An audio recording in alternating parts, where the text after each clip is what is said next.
Welcome to The Explainer. Today, we're about to dive into a really fascinating theological framework, one that kind of makes you rethink the whole idea of salvation. So here's our game plan. We're going to map out this whole argument, starting with its core idea, like how you even get saved in the first place.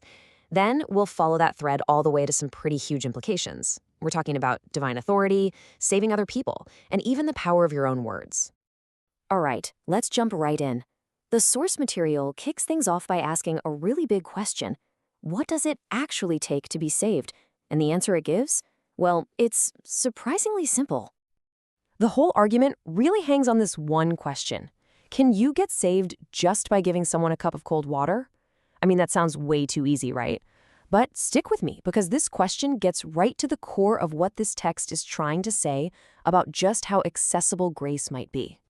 Okay, so the author points us straight to this verse in Matthew. And the key word to zoom in on here is reward.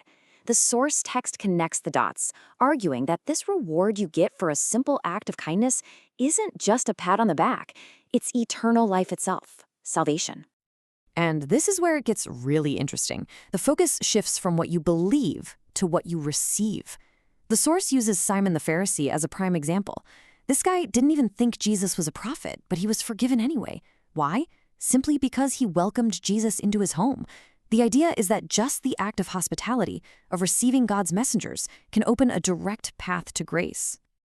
Now, you might be thinking, wait a minute, what about salvation by faith alone, right? It's a classic debate. Well, the source text sees that coming a mile away and tackles it head on by making a really important distinction. And honestly, the whole argument really depends on you getting this next point.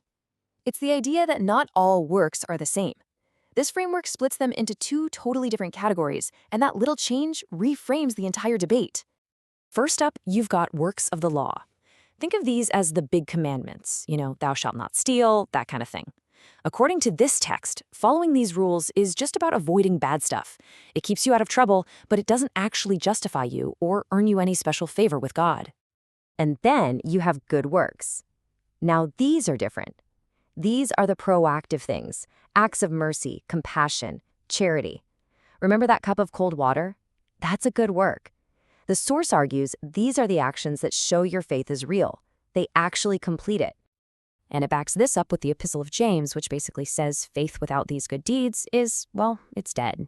It's useless. It's not enough to just say you believe. The action is what proves that faith is alive and kicking. And this all leads to a really powerful point. Think about that final judgment story, the one with the sheep and the goats. The people who get into eternal life, what are they judged on? It's not what they said they believed. It's what they did. Did they feed the hungry? Did they visit the sick? Simple acts of kindness. For this author, that's the smoking gun. It proves good works are what really count in the end.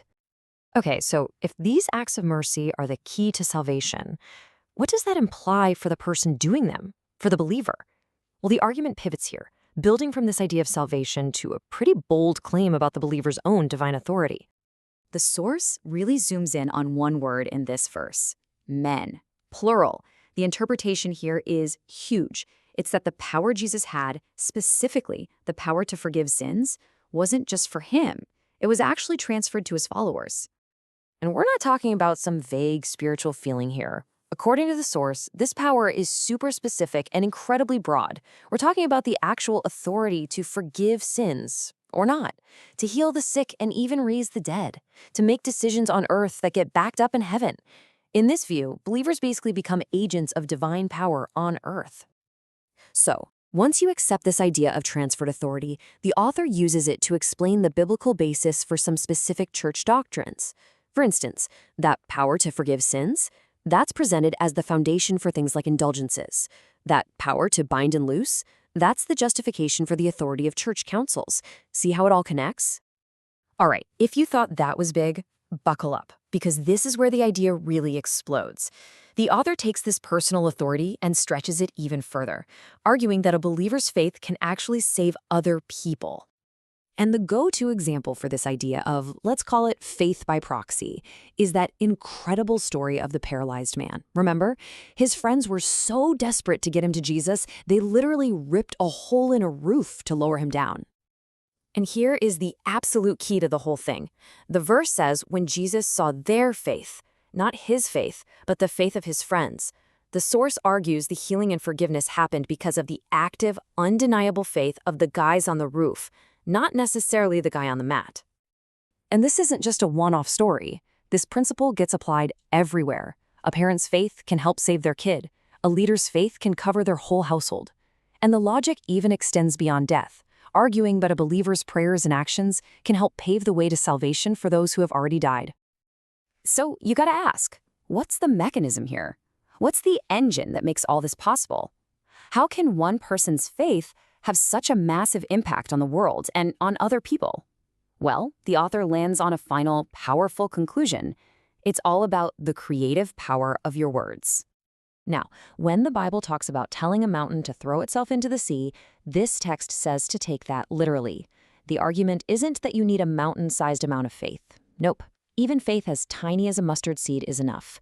The real trigger, the active ingredient, is the speaking. It's the words themselves mixed with just a little faith that actually make things happen. So from this perspective, your words are never just words. They're never neutral. The tongue, it says, holds the power of life and death. Your speech isn't just you talking, it's an act that shapes reality with huge consequences. The text is clear. By your words, you will be justified, and by your words, you will be condemned. And that all leads us to the final, mind-blowing conclusion of this whole framework. The logic goes like this. Since humans are made in the image of a God who literally spoke the universe into being, our words carry that same creative DNA. Every word you say is like planting a seed, and what you speak is quite literally the harvest you're going to get. And that's the final thought the source leaves us with. It's a challenging one. It reframes everything you say, not as just chatter, but as a constant act of creation. So the question isn't just, what are you saying?